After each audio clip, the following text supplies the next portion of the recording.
Егер сен өз күніңді жоспарлап әрекет етпесең, сен мақсатыңа апармайтын әрекеттер жасайтын боласың. Сен балық сияқтысың. Өз күніңді жоспарламасаң, өзеннің ағысымен кете бересің. Ал өзеннің ағысымен кете беретін балық өзгенің қармағына жем болады. Көңіл күйіңіз түссе, тыңдаңыз. Әлдекім үшін сен өмірдің мәнісің. Сенің күлкің сені ұнатпайтын жандарды да қуантуы мүмкін. Әлдекім әр түні ұйқыға жатар алдында сені ойлайды. Біреу-міреудің сені жек көруіне жиі себеп ол саған еліктейді.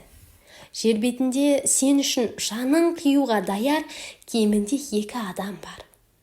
Кемінде 13 адам сені өзінше жақсы көреді. Әр күні өкінішпен оянуға өмір тым қысқа. Сенімен дұрыс араласатын адамдарды жақсы көр, ал сені жаратпайтын адамдарды ұмыт, және бәрінде себебі бар екенін біл. Өміріңде ең үлкен ағаттық жіберсең де, сол қателіктің соңынан бір жақсылық келеді. Өмір өзіңнен теріс айналды деп ойласаң, онда өмірге басқа қырынан қара. Әрдайым жадыңда ұста. Өмір саған тағы бір мүмкіндік берсе, онда сенің жолың болды.